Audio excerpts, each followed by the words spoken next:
کچھ لوگ بولتے ہیں سود کی رقم مسجد کا ٹوائلٹ بناؤ، مسجد کا واش روم بناؤ. قسم اللہ کی سود حرام ہے اور سود کا کوئی نفع اٹھانا جائز نہیں ہے. آپ کوئی جو ہے اس طریقے کے کام مسجد مدرسوں میں نہیں لگا سکتے. جہاں اللہ کے دین کو سمجھنے کے لیے بچے آتے ہوں، یہاں بڑے سے بڑا مالدار آ کے جو ہے وہ ضرورت کو جو ہے حاصل کرتا ہے، وضو کرتا ہے، تو گویا سود کھا رہا. درست نہیں. آپ غریب لوگوں میں تقسیم کیجئے جن پر حرام حلال ہو چکا ہے، گھر میں کھانے کے لیے کچھ نہیں ہے، ایسے انسان کو دے دے. مسجدوں میں اور ادھر ادھر نہیں لگایا جا سکتا. اليوم أكملت لكم دينكم وأتممت عليكم نعمتي ورضيت لكم الإسلام دينا. نحمده ونصلي على رسوله الكريم أما بعد. الحمد لله رب العالمين والصلاة والسلام على سيد الأنبياء والمرسلين وعلى آله وصحبه أجمعين. أما بعد. قال الله عز وجل: فأعوذ بالله من الشيطان الرجيم. بسم الله الرحمن الرحيم. يمحق الله الربا ويربي الصدقات. وقال تعالى: يا أيها الذين آمنوا لا تأكلوا الربا أضعافا مضاعفا واتقوا الله لعلكم تفلحون. وقال تعالى: وما آتيتم من ربا ليربو في أموال الناس فلا يربو عند الله وما آتيتم من زكاة تريدون وجه الله فأولئك هم المضعفون. صدق اللہ العظیم. معزز سامعین، قابل قدر بزرگوں، اسلام کے ہم جتنے موضوعات پر ڈسکس کرتے ہیں ان تمام موضوعات میں ایک بہت ہی اہم موضوع جو اس وقت ہمارے درمیان ہو رہا ہے وہ حرمت سود ہے.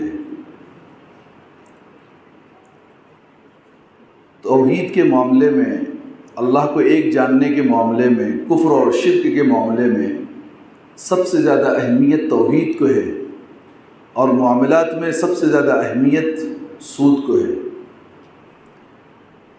سود دراصل ایک ایسی وبا اور ایک ایسی بیماری ہے جو انسان کو اندر سے کھوکھلا بنا دیتی ہے. معاشرے کا جتنا بگاڑ اس وقت ہو رہا ہے وہ سود کی وجہ سے ہے. حضور صلی اللہ علیہ وسلم کو نبی بنائے جانے سے پہلے معاشرے عرب میں سود کا بہت بڑا رواج تھا. لوگوں کا اکثر کاروبار سودی لین دین پر جو ہے وہ منحصر تھے.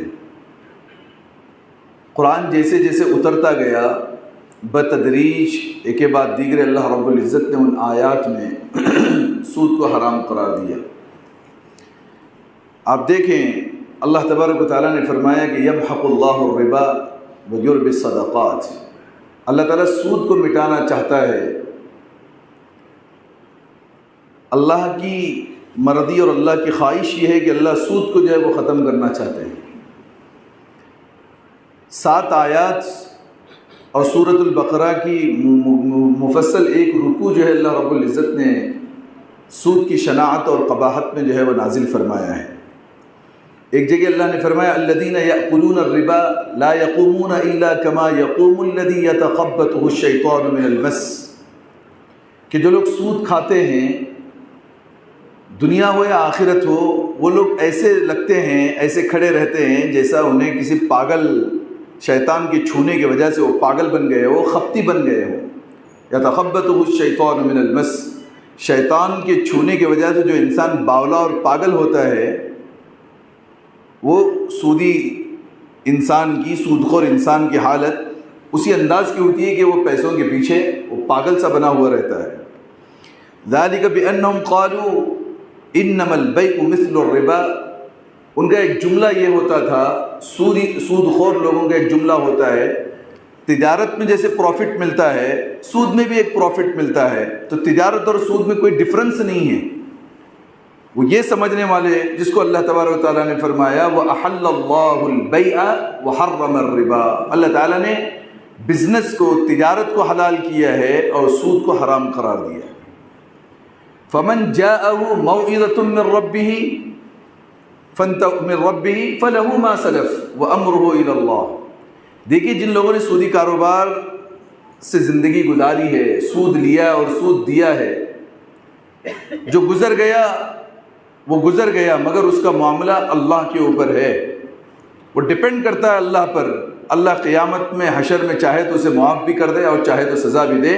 اس کی توبہ کی گارنٹی یہاں نہیں لی گئی ہے کہ بس اس نے توبہ مانگ لی سود کو استعمال کرنے کے بعد اب اس کا معاملہ ختم، جیسے اور بیماریوں میں اور گناہوں کے معاملے میں قرآن کہتا ہے۔ یہاں پہ یوں کہا وَأَمْرُهُ إِلَى اللَّهِ، سود خور کا معاملہ اللہ پہ ڈیپینڈ ہے کہ اسے معاف کرے نہ کرے۔ پھر اللہ نے کہا وَمَنْ عَادَ فَأُولَئِكَ أَصْحَابُ النَّارِ هُمْ فِيهَا خَالِدُونَ۔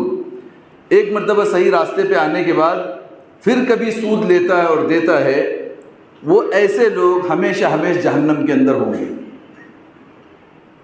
دیکھیے یہ اصحاب النار اور ہم فیہا خالدون کا جو لفظ ہے اللہ تعالیٰ نے اکثر کافروں کے لیے استعمال کیا ہے کہ کفار ان کی کبھی بخشش نہیں ہوگی، وہ جہنم سے کبھی نہیں نکالے جائیں گے۔ سود خور کے بارے میں بھی اللہ نے کہا کہ اللہ انہیں ہمیشگی کے ساتھ جہنم میں رکھیں گے، ان کو نہیں نکالا جائے گا، یعنی ایک لمبا سلسلہ ہوگا ان کے لیے جہنم کا جس میں ان کو رکھا جائے گا۔ ایک بات کلیئر ہے، اللہ نے جن چیزوں کو حلال قرار دیا وہ حلال ہیں، اللہ نے جن چیزوں کو حرام قرار دیا وہ حرام ہیں۔ فقہ کا ایک اصول بھی یہ سمجھنے کی ضرورت ہے، کھانے پینے کے معاملات میں، تجارت کے معاملات میں، ٹرانزیکشن اور بزنس کے معاملات میں دو ہی راستے ہیں، یا تو وہ حلال ہوگا یا تو وہ حرام ہوگا۔ چور راستہ، بیچ کا کوئی راستہ اس میں نہیں ہے کہ یہ صاحب مکروہ ہے اور یہ پھر تنزیہی ہے اور یہ تحریمی ہے، نہیں، ایک ہی سوال ہوگا یہ کھایا جائے گا یا نہیں کھایا جائے گا۔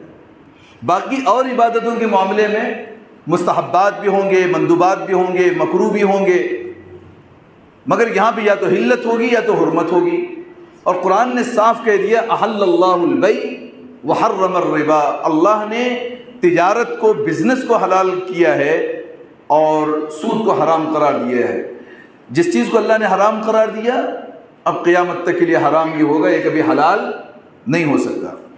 آئیے دوسری آیت کے بارے میں پڑھتے ہیں کہ اللہ تبارک و تعالیٰ نے فرمایا یا ایھا الذین آمنوا اتقوا اللہ وذروا ما بقی من الربا ان کنتم مؤمنین۔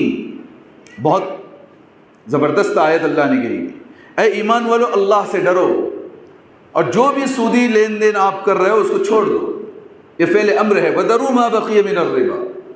جیسے اللہ کے آرڈر پہ ہم نماز پڑھتے ہیں، اللہ کے آرڈر پہ ہم زکوٰۃ دے رہے ہیں، اللہ ہی کے حکم پر ہم حج و عمرہ کرتے ہیں، اللہ ہی حکم دے رہا ہے کہ اے ایمان والو اللہ سے ڈرو اور سودی ٹرانزیکشن کو چھوڑ دو، سودی کاروبار کو بند کر دو۔ اگر تمہارے دل میں ایمان ہے، ان کنتم مؤمنین، اگر تم مومن ہو تو تم یہ اللہ کی بات کو مان لو گے، اور اگر تمہارے دل میں ایمان نہیں ہے تو تم سودی کاروبار کرو گے۔ اب آگے اللہ فرماتے ہیں فَإِن لَمْ تَفْعَلُوا، اگر تم نے سود نہیں چھوڑا، لون اور انٹرسٹ کے معاملات کو نہیں چھوڑے، یاد رکھیے فَأْذَنُوا بِحَرْبٍ مِّنَ اللَّهِ وَرَسُولِهِ، اللہ اور اس کے رسول سے جنگ کرنے کے لیے تیار ہو جاؤ۔ یہ آیت میں دیکھیں کتنے بڑے بڑے گناہ ہم سمجھتے ہیں، چاہے زنا ہو، چوری ہو، قتل ہو، ڈکیتی ہو، وغیرہ وغیرہ، مگر کہیں اللہ نے یوں نہیں کہا کہ تم اللہ کے ساتھ جنگ کرنے کے لیے تیار ہو جاؤ، مگر سود کے بارے میں یوں فرمایا فَإِن لَمْ تَفْعَلُوا، اگر تم سودی کاروبار نہیں چھوڑو گے، اس سے باز نہیں آؤ گے، تو فَأْذَنُوا بِحَرْبٍ مِّنَ اللَّهِ وَرَسُولِهِ، اللہ اور اس کے رسول جنگ کا اعلان کرتے ہیں کہ بس اب اللہ نے جس کے ساتھ جنگ کا اعلان کیا ہو، بتائیے دنیا اور آخرت میں کبھی وہ پنپ سکے گا۔ وَإِن تُبْتُمْ فَلَكُمْ رُءُوسُ أَمْوَالِكُمْ لَا تَظْلِمُونَ وَلَا تُظْلَمُونَ، ہاں جب تم نے لین دین میں جو سودی کاروبار کیا ہے، جو تمہارا اصل راس المال ہے، جو تمہاری نیٹ پونجی ہے، اس کو حاصل کرو۔ اللہ کہتے ہیں تم بزنس کرو، لا تظلمون ولا تظلمون، نہ تم کسی کے لیے ظالم بنو، نہ تم کو جو ہے کوئی مظلوم بنائے، یعنی ہمارے طرف سے کسی پر زیادتی بھی نہیں ہو اور ہم پر بھی کوئی زیادتی نہ ہونا چاہیے۔ تو یہ ایک آیت میں اللہ تبارک و تعالیٰ نے کہا کہ اگر سود کو ختم نہیں کیا جائے گا تو پھر سود خور کو اللہ تبارک و تعالیٰ کے ساتھ جنگ کرنی پڑے گی۔ پھر فرمایا یا ایھا الذین آمنوا لا تأکلوا الربا اضعافا مضاعفا، اے ایمان والو سود کو اس لیے مت کھاؤ کہ تم جو ہے بڑے مالدار بن جاؤ گے اور پیسہ تمہارے پاس زیادہ ہوگا، واتقوا اللہ لعلکم تفلحون، اللہ سے ڈرو اور سود سے باز رہو تو کامیاب ہو جاؤ گے۔ وما آتیتم من ربا لیربو فی اموال الناس، لوگوں کا سوچ یہ ہے کہ اگر ہم سودی کاروبار کریں گے تو سود کے ذریعے سے جو پیسہ ملے گا ہمارے پاس پیسوں کی کثرت ہوگی، فلا یربو عند اللہ، اللہ کے پاس وہ مال زیادہ نہیں ہوتا ہے۔ وما آتیتم من زکاۃ، جو تم زکوٰۃ دیتے ہو، سود سے انسان نہ دینے سے لینے سے بڑھے گا نہیں، جو تم زکوٰۃ دیتے ہو تريدون وجہ اللہ، اس زکوٰۃ کے ذریعے اللہ کی رضامندی چاہتے ہو، فاولئک هم المضعفون، یہ وہ لوگ ہیں جن کا مال بڑھے گا۔ دو چیزیں ہو گئی، ایک ہے سود اور ایک زکوٰۃ۔ سودی ٹرانزیکشن سے انسان کا مال نہیں بڑھے گا، زکوٰۃ دینے سے اللہ کا وعدہ یہ ہے کہ وہ مال بڑھے گا۔ اللہ تبارک و تعالیٰ نے فرمایا یمحق اللہ الربا، اللہ تعالیٰ سود کو مٹانا چاہتا ہے۔ اتنی تمام آیات کے بعد یہ مسلمانوں کو حکم دیا جا رہا ہے کہ ہمیں سود سے بچنا چاہیے۔ یہ حرمت کی آیتیں تھی جس سے قرآن کے اندر بتدریج الگ الگ وقت میں جو اللہ نے نازل فرمایا ہے اس سے سود کی حرمت ثابت ہو گئی۔ اب آئیے ہم حدیث نبوی کی طرف تھوڑا چلتے ہیں اور وہاں دیکھتے ہیں کہ اللہ کے نبی نے کیا کیا باتیں ہمارے اس سود خور کے بارے میں، سودی ٹرانزیکشن کے بارے میں کیا فرمائی ہے۔ حضور صلی اللہ علیہ وسلم نے فرمایا لعن رسول اللہ صلی اللہ علیہ وسلم آکل الربا وموکلہ وکاتبہ وشاہدیہ، رواہ البخاری وکما قال النبی صلی اللہ علیہ وسلم۔ حضور صلی اللہ علیہ وسلم کی لعنت ہے، پھٹکار ہے سود کے کھانے والے پر بھی، سود کے لکھنے والے پر بھی، سود میں گواہ بننے والے پر بھی، دونوں گواہوں پر بھی۔ اب یہاں پر دیکھیں کہ جس پر لعنت حضور نے کی ہو وہ دنیا میں بھی کبھی پنپ نہیں سکتا، وہ آخرت میں بھی پنپ نہیں سکتا۔ حضور کی دعاؤں سے تو جو ہے زندگیاں بدل جائیں گی، حضور کی پھٹکار سے زندگیاں بدلتی نہیں ہیں، زندگیاں برباد ہوتی ہیں۔ یہاں پر اللہ کے نبی نے فرمایا آکل الربا، سود کھانے والا، پیسہ دیتا ہے اور زیادہ پیسہ لیتا ہے، اس پر لعنت ہے۔ دوسرا جو لکھتا ہے، اس کے اندر بینکنگ ثابت ہو گئی، چاہے وہ سنستھا کی ہو چاہے وہ بینک ہو، اس میں جو لکھنے والے ہیں، جو کیشیئر ہیں، کسی بھی اینگل سے اس سودی کاروبار کے اندر ان کا انوالومنٹ ہے، ان پر بھی اللہ کے نبی کی لعنت ہے۔ گواہ بننے کا مطلب یہ ہے کہ ضامن، اگر بینک میں آپ سود لیتے ہو وہ دو ضامن آپ سے طلب کرتے ہیں، دو ضامن جو دو وٹنس ہوتے ہیں ان پر بھی اسی انداز کی لعنت ہے جس انداز نے لاکھ روپیہ ہو کہ کروڑ روپیہ ہو جو حاصل کیا ہے، اسی طریقے کا جو ہے وہ لعنت کا حقدار ہوگا، جو گواہ بھی بنے گا، ضامن بھی بنے گا، لکھے گا بھی۔ کلیئر بات ہے۔ حضور صلی اللہ علیہ وسلم نے چند چیزیں جو ارشاد فرمائی، اتنی خطرناک باتیں ہیں، اتنی اہم باتیں ہیں کہ جس سے انسان کا دل لرز جاتا ہے۔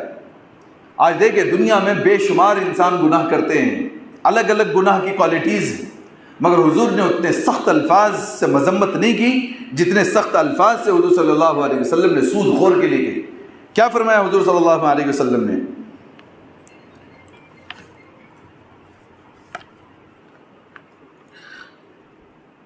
قال النبی صلی اللہ علیہ وسلم الربا 72 بابا ادناها مثل ایتان الرجل امه عن جابر رواہ مسلم۔ حضرت جابر رضی اللہ عنہ سے روایت ہے، نبی کریم صلی اللہ علیہ وسلم نے ارشاد فرمایا کہ سود کے 72 حصے ہیں، 72 پارٹس ہیں سود کے۔ کتنے حصے؟ 72، 72 حصے ہیں۔ ادناہا، اس کا اینڈ، اس کا آخری حصہ یعنی چھوٹا حصہ، پھر بڑھے گا بڑھے گا بڑھے گا۔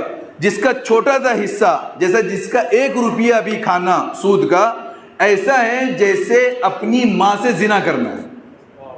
ایتان الرجل امہ، حضور نے فرمایا اپنی ماں سے۔ دیکھیے ہر ایک انسان چیز برداشت کر سکتا ہے، اپنی ماں سے بدکاری کبھی برداشت نہیں کرتا، لیکن حضور نے فرمایا کہ سود کا 1 روپیہ کھا لینا ایسا ہے جیسے اپنی سگی ماں سے زنا کرنا ہے، اور یہ صحیح روایت ہے۔ یہ بات حضور صلی اللہ علیہ وسلم نے فرمائی۔ پھر حضور صلی اللہ علیہ وسلم نے فرمایا کہ جب کسی آبادی میں کثرت سود ہو جائے اور کثرت زنا ہو جائے، وہاں اللہ کا عذاب اترنا شروع ہوتا ہے۔ نمازیں چھوٹ رہی ہیں، روزے چھوٹ رہے ہیں، دیگر عبادتوں میں کبھی زیادتی ہے، مگر وہاں عذاب کی بات نہیں آئی۔ جہاں سودی لین دین ٹرانزیکشن زیادہ ہوں گے وہاں اللہ کا عذاب آئے گا۔ پھر ایک صحیح روایت میں حضور صلی اللہ علیہ وسلم نے فرمایا جہاں سود کی کثرت ہوگی اس علاقے میں قحط پڑے گا، بھوک مری عام ہوگی، بے برکتی ہوگی، قحط ہوگا، بیماری ہوگی۔ پھر حضور صلی اللہ علیہ وسلم نے فرمایا معراج کی رات میں مجھے دو لوگوں کا حال دکھایا گیا۔ معراج ہوئی اللہ کے نبی کو، جنت و جہنم کی سیر کرائی گئی۔ اس وقت میں حضور صلی اللہ علیہ وسلم نے جن چیزوں کو بھاپا وہ اپنی امت کو بتا دیا کہ میں نے دیکھا کہ کچھ لوگ ایسے ہیں جن کے پیٹ بڑے بڑے مٹکوں کی طرح پھولے ہوئے ہیں، کچھ لوگ جہنم میں ایسے ہیں جن کے پیٹ مٹکوں کی طرح بڑے بڑے پھولے ہوئے ہیں اور ان میں سانپ بھرے ہوئے ہیں ان پیٹوں میں۔ انہوں نے پوچھا جبریل امین سے کہ یہ کون لوگ ہیں؟ فرمایا گیا کہ یہ آپ کی امت کے سود خور لوگ ہیں جن کے پیٹ اس طریقے کے ہوئے ہیں۔ پھر اللہ کے نبی کا گزر ہوا تو ایک بندے کو دیکھا، ایک آدمی کو دیکھا کہ جہنم کی آگ میں وہ تیر رہا ہے، جہنم کے دریا میں وہ گوتے لگا رہا ہے اور کوشش کر رہا ہے کہ وہ جہنم سے باہر نکل آئے، اور وہ تیرتے تیرتے جہنم کے کنارے پہ آتا ہے۔ ایک فرشتہ ایک بڑا پتھر لے کے اس کے سر پہ مار دیتا ہے، اس کا سر جو ہے وہ کچلا جاتا ہے اور پھر اس کو ڈھکیل دیا جاتا ہے، پھر وہ نکل جاتا ہے۔ پھر وہ کوشش کرتا ہے۔ حضور نے فرمایا کہ یہ بار بار جو اس کے سر کو پتھر سے کچلا جا رہا ہے یہ کون ہے؟ کہا اے اللہ کے نبی یہ آپ کی امت کے سود خور ہیں، ان کو یہ جہنم کی سزا دی جا رہی۔ اتنی بڑی سزائیں حدیث کے اندر جو ہے سنائی گئی ہیں۔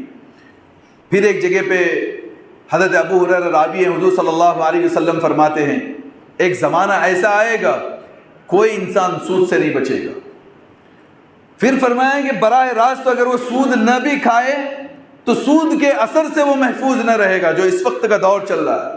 یا تو وہ لوگ ہوں گے جو براہ راست سود لیتے اور دیتے ہوں گے، یا جو لوگ براہ راست سود لیتے اور دیتے تو نہیں ہیں مگر انڈائریکٹ ان کے اندر وہ سود کا اثر ہوگا۔ کیسے؟ مثال سے سمجھتے ہیں، اسلام میں منع ہے عورتوں کے گھر کے کھانا کھانے کو۔ شادی میں جو لڑکیوں کے بڑے بڑے دیگیں بنوائی جا رہی ہیں اور ہزاروں لوگ جا جا کے جو ہے وہ ڈکاریں لے کے آ رہے ہیں، ویسے کوئی کانسیپٹ اسلام میں لڑکی کے گھر کے کھانے کا ہے نہیں، مگر اتنا بڑا بوجھ ڈال دیا گیا ایک لڑکی کے باپ پر۔ اس بیچارے نے سوچا کہ اس کی منگنی، اس میں ہزاروں کو کھلانا، پھر شادی کے حال اور فلاں اور فلاں، اس کے چکر میں اس نے جو ہے سود نکالا ہے بینک سے، اور اسی پیسوں سے جو ہے اس نے کھانے بنوائے ہیں۔ امام مسجد سے لے کر کے محلے کا آخری بندہ تک بھی مصلی جا کر کے نشستوں میں بیٹھ کے پیٹ بھر کر کے کھا کے آ رہا ہے۔ بتایا حدیث میں حضور نے کہ ایک نقمہ اگر حلق سے نیچے اترے گا سود کا، 40 دن کی مقبول عبادتیں سلب کر لی جاتی ہیں۔ ایک نقمے سے 100 نقمے اگر کھا کے آئے ہو تو بتائیے کتنے سال کی عبادتیں ختم ہو گئی۔ کھایا جا رہا ہے، لوگ اپنے مکانات بنا رہے ہیں، بینک لون نکالا ہوا ہے، ہوم لون نکالا ہوا ہے، اس کی اوپننگ سیرامنی رکھی جاتی ہے جس میں ہزاروں لوگ بیٹھ کے کھا رہے ہیں۔ وہ جو انسان کھلا رہا ہے اس کے پاس پیسہ سود کا تھا۔ کہیں پر بھی جا کے دیکھیں، کہیں نہ کہیں کسی نہ کسی اینگل سے انسان سود کھا رہا ہے۔ حضور نے فرمایا وہ دور آئے گا یا تو انسان براہ راست سود کھائیں گے یا سود کے اثر سے محفوظ نہ رہ سکیں گے۔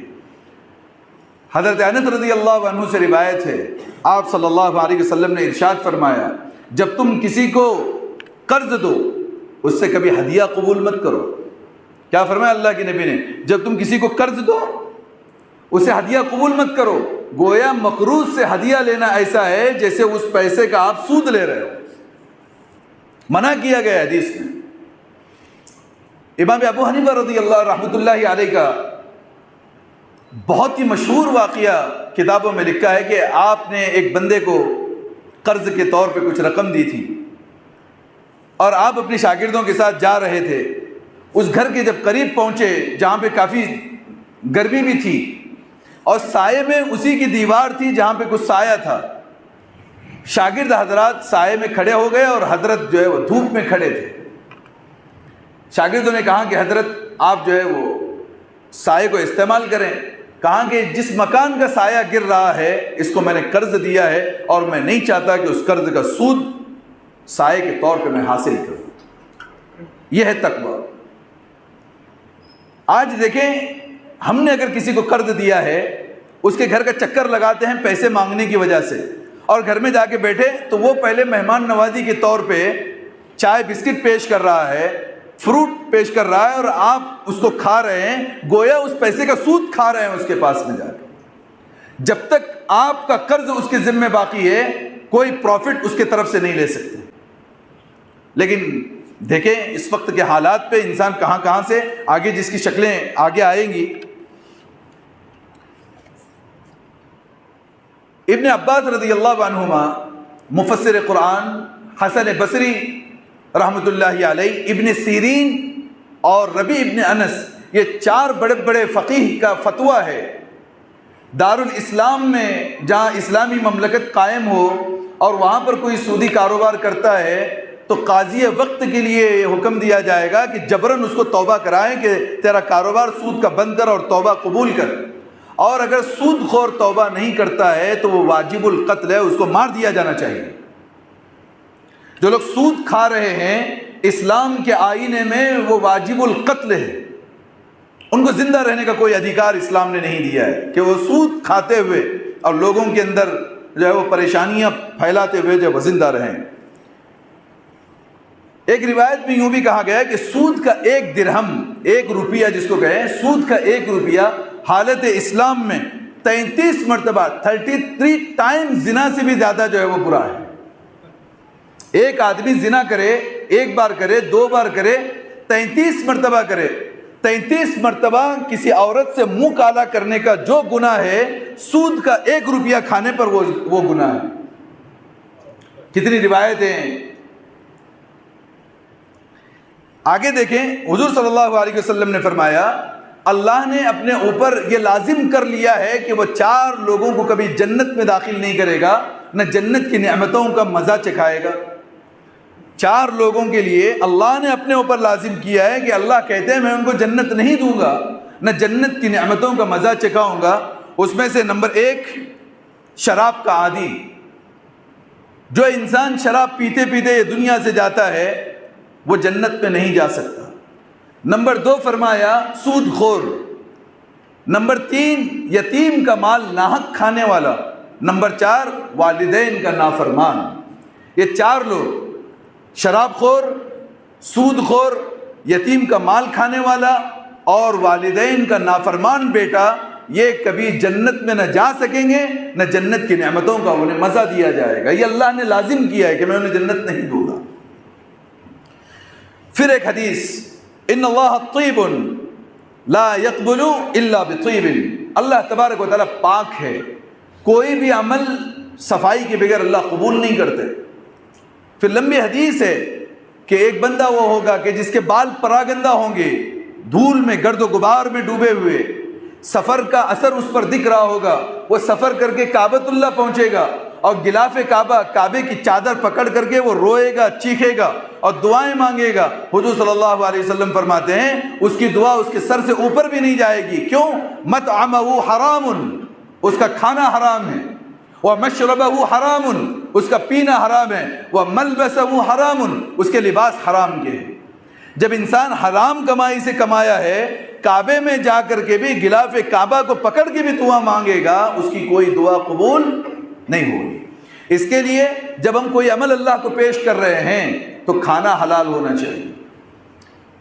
امام زین العابدین رحمۃ اللہ علیہ کا ایک مشہور قول کتابوں میں ملتا ہے. ان کو جب وادی مدینہ بنانے کی پیشکش کی گئی کہ حضرت آپ مدینہ میں آئیں اور اپنے عہدے کو سنبھالیں, انہوں نے کہا کہ میں مدینہ میں نہیں آؤں گا, اور مدینہ کے باہر ہی رہے, اور کہا کہ میرے والد امام حسین کی میرے لیے وصیت تھی کہ بیٹا حلال اور فرض کردہ عبادتوں کو کرو اور حلال روزی پیٹ میں ڈالو, اس وقت کا وہ سب سے بڑا ولی ہوگا. اور سب سے بڑا عبادتیں جو اللہ نے بتائی ہیں فرض کردہ عبادتوں کو کریں اور پیٹ میں کبھی حرام داخل نہ ہونے دے، اس وقت کا سب سے بڑا ولی وہ ہے۔ ورنہ پیٹ کا جہاں مسئلہ گڑبڑ ہو گیا، انسان کہاں کھا رہا ہے، کس کا کھا رہا ہے، کیسا کھا رہا ہے، اس میں اگر اس نے جو ہے وہ احتیاط نہیں برتی، کی ہوئی زندگی کی عبادتیں جو ہے وہ ختم کر دی جاتی ہیں۔ اب دیکھیں سود کی، اب آئیں ہم لوگ سود کی مذمت کی طرف۔ یہ سود آخر منع کیوں ہے اسلام میں؟ اللہ نے اس کو کیوں منع کیا ہے؟ احادیث کو مد نظر رکھتے ہوئے اگر دیکھا جائے تو اسلام نے سب سے زیادہ جو اہمیت دی ہے وہ معاشرے کو، سوسائٹی کو دی ہے۔ میری تنہا عبادت میں کر رہا ہوں اور میں اللہ والا بن کے جو ہے وہ پیش ہو رہا ہوں، یہ امپورٹنٹ نہیں ہے۔ میں جس سماج میں، جس لوکیلٹی میں رہتا ہوں، اس معاشرے کی کچھ ذمہ داریاں مجھ پر ہیں، اس میں صحیح انسان بن کر کے رہوں، یہ اللہ کو زیادہ پسند ہے۔ اور وہ سود کی وجہ سے وہ ختم ہو جاتی ہیں۔ پہلے تو یہ کہ جو انسان سود لیتا ہے وہ ہمیشہ پروفٹ میں ہوتا ہے، اور جو انسان محنت کر رہا ہے وہ ہمیشہ لاس میں ہوتا ہے۔ مثال کے طور پر کسی آدمی نے 1 لاکھ روپے سود لے کے اپنی دکان لگائی، جس نے 1 لاکھ روپے دیا اس کو ہر ماہانہ 3,000 یا 5,000 جو ملنے ہیں وہ تو مل ہی رہے ہیں، اور 1 لاکھ روپیہ بھی سیف ہے۔ اور جو بندہ 1 لاکھ روپے لگا کے اپنی بنڈی، اپنی دکان لگا رہا ہے، نفع و نقصان تو پورا اس کا ہے۔ یہ one side total profit, one side total loss, اس کو اسلام نے جو ہے حرام قرار دیا ہے۔ ایک سائڈ صرف پروفٹ، ایک سائڈ مکمل نقصان، جس کی وجہ سے پہلی اس کی وجہ۔ دوسری وجہ تہذیب و تمدن کا قتل ہے۔ معاشرے کے اندر امیر انسان امیر بنتے جا رہے ہیں سود کی وجہ سے، اور غریب انسان غریب سے غریب تر ہوتا جا رہا ہے۔ یہاں کا سود بچانے کے لیے اور بینک کا سود نکالا، وہاں کے ہفتے پے کرنے کے لیے تیسری جگہ گیا۔ یہ زندگی بھر زندگی سود سے ہوتے ہوتے کبھی یہ بیچا، کبھی زیورات بیچے، کبھی گاڑی بیچی، کبھی گھر بیچا، غریب تر ہوتا جا رہا ہے، اور جو سود لے رہے ہیں وہ امیر سے امیر تر ہوتے جا رہا ہے۔ دوسری وجہ۔ تیسری وجہ بے روزگاری بڑھ رہی ہے، سود کی وجہ سے معاشرے کو تکلیف ہو رہی ہے۔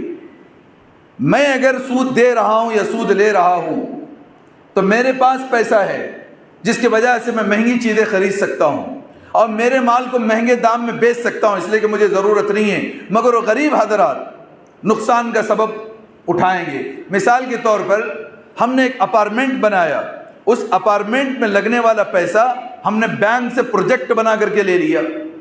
اب میں نے 1 کروڑ روپے لے کے بلڈنگ بنائی اور 1 کروڑ روپے کا سود بھر رہا ہوں، تو جو غریب انسان محنت کے ساتھ مجھ سے گھر خرید رہا ہے، لازماً جہاں 20 لاکھ میں گھر ملنا چاہیے تھا 25 لاکھ میں مل رہا ہے، یہ 5 لاکھ روپیہ پر فلیٹ غریبوں کو نقصان ہو رہا ہے۔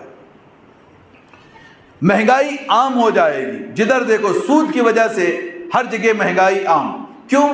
جتنے پلین چل رہے ہیں، جتنے بسز چل رہی ہیں، جتنے پرائیویٹ انداز میں جو بزنس ہو رہا ہے، یہ ٹوٹل بینکنگ نظام پہ چل رہا ہے۔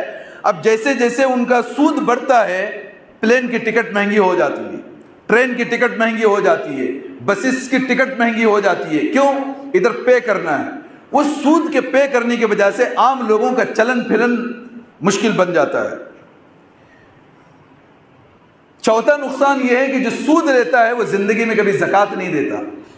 وہ اتنا لالچی انسان ہوتا ہے جو غریبوں کا خون چوسنے والا، بتائی جو اللہ نے پروفٹ دیا ہو وہ غریبوں کو تقسیم کیسا کرے گا؟ اگر وہ زکوٰۃ دینے والا ہوتا تو وہ کبھی سودی دھندا نہیں کرتا۔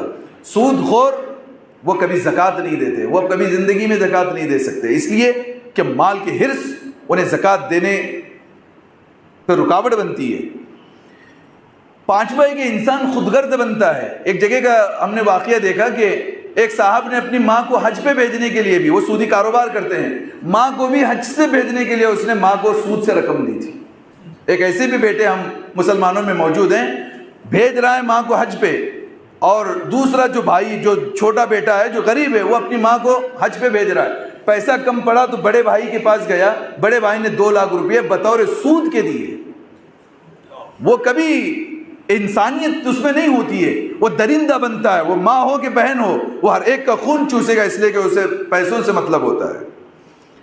ایثار و ہمدردی کا جذبہ ختم ہوتا ہے۔ آج غریب کو تڑپتا ہوا دیکھ کے اسے کچھ دے گا نہیں ہو، اس لیے کہ جو دنیا کو جو کھینچ رہا ہے اس غریب کے بچے بھی ہیں، وہ غریب کی عورت بھی ہے، غریب کے گھر میں کھانے نہیں، اس کو اس سے سروکار نہیں، صرف اس کو جو پیسہ اینٹنا ہے، تو بتائیے اس کے بعد ایثار و ہمدردی کا جذبہ کیسے پیدا ہو سکتا ہے؟ یہ تمام چیزوں کی جو معاشرے کے اندر بڑھوتری، اور میں کھل کر کے آپ کو بات بتا دوں، جو وارہ وارہ تنظیمیں چل رہی ہیں خواتین کے لیے، کئی مٹوں کا پیسہ جو ہے ہمارے درمیان گھسا دیا گیا ہے، 10,000 روپئے کے لیے عورتیں اپنے جسم کو بیچ رہی ہیں تاکہ سود دینے کے ان کے پاس پیسے نہیں ہیں۔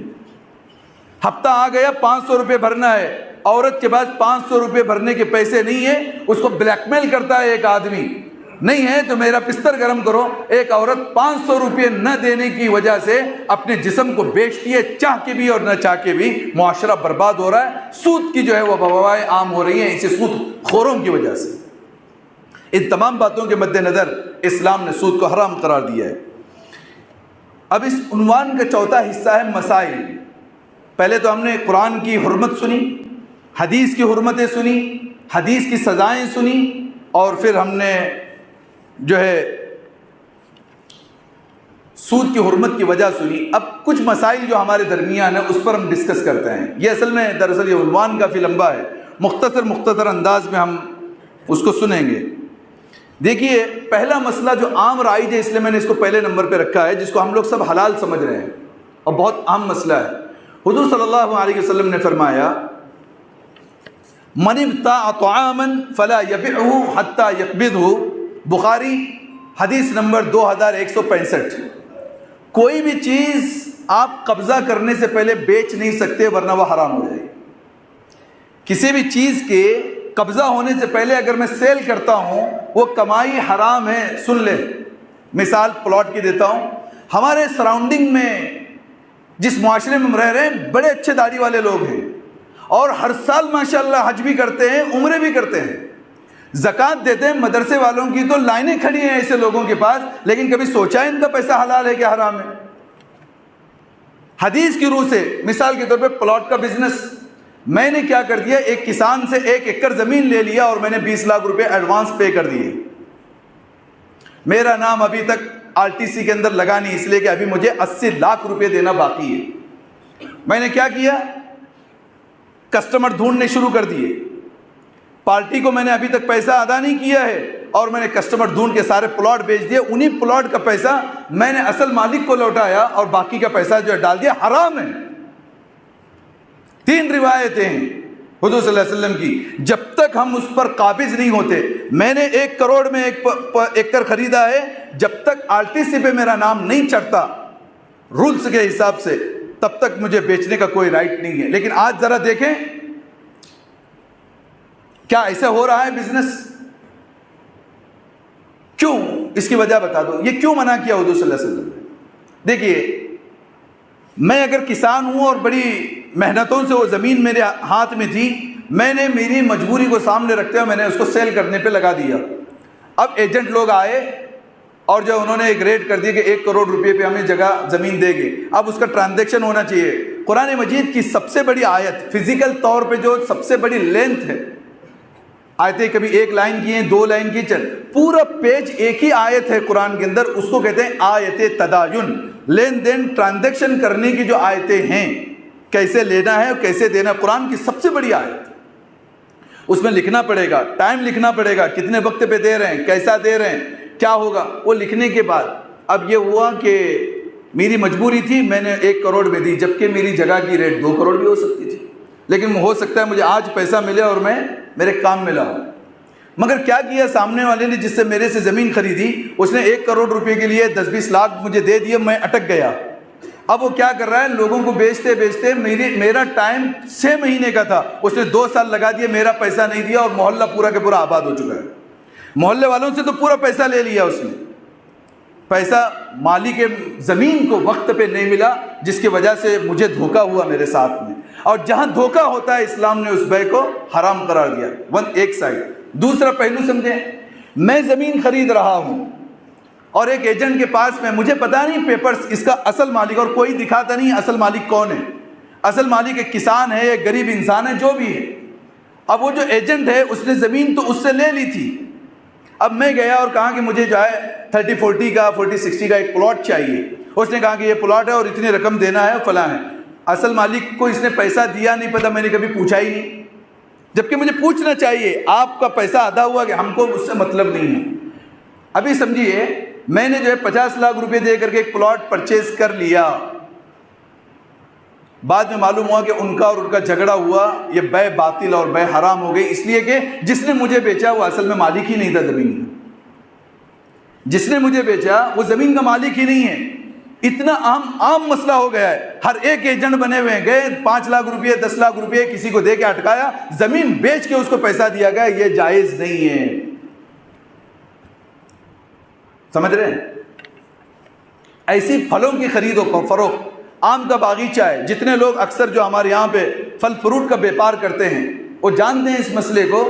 ابھی درخت کے اوپر پھل آیا نہیں ہے، 4 سال 5 سال کے لیے باغیچہ خرید لیتے ہیں کہ 5 لاکھ روپے پہ 5 سال پر باغیچہ، 5 سال میں کتنا پھل آئے گا کہ نہیں آئے گا، کیڑ لگے گی یا بہت مال آئے گا پتہ نہیں ہے، مگر 5 لاکھ روپے پہ ٹرانزیکشن کر لیا، سود ہو گیا۔ درخت پہ پھل ہی نہیں ہے، بلکہ امام ابو حنیفہ یوں فرماتے ہیں درخت کا پھل آ جانا چاہیے اور اسی درخت پہ پک جانا چاہیے، تب اس کی بیعت درست ہوگی۔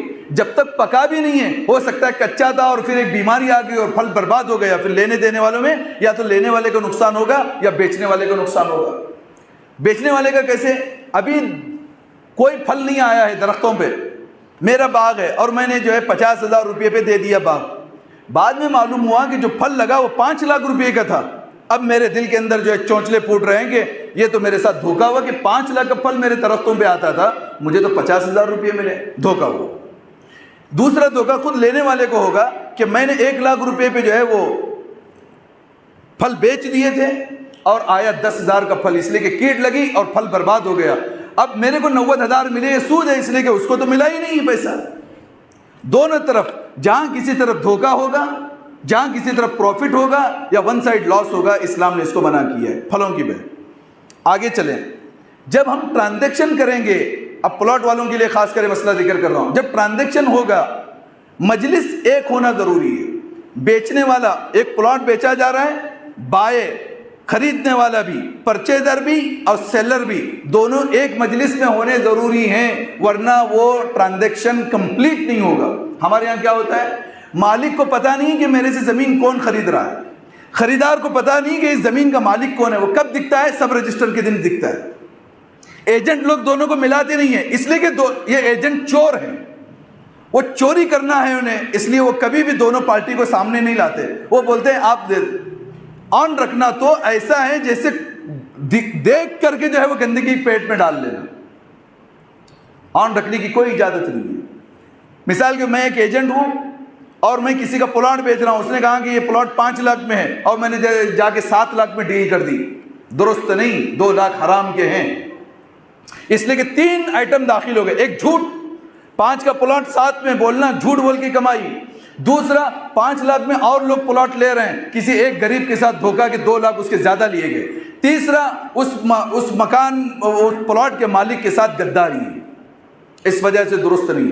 کمیشن لی جا سکتی ہے، کمیشن جو پرسنٹیج طے ہو، دونوں طرف سے پتہ ہونا چاہیے پرسنٹیج، جب پلاٹ دکھایا جا رہا ہے اس کے پہلے کہ یہ پلاٹ میں دکھا رہا ہوں اور اس کے لیے میں 20,000 روپیہ آپ کو چارج کر رہا ہوں، پلاٹ لینے تک کچھ نہیں بولا، جب ٹرانزیکشن ہو گیا اس وقت منہ کھولا کہ میرا 50,000 روپیہ، اب لینے والا ارے آپ پہلے بتا دیں تو میں پلاٹ ہی پرچیز نہیں کرتا، اب پریشانی کے اندر کہیں پر بھی کسی انسان کا دل دکھتا ہے وہ اسلام نے اس کو درست نہیں کرا دیا۔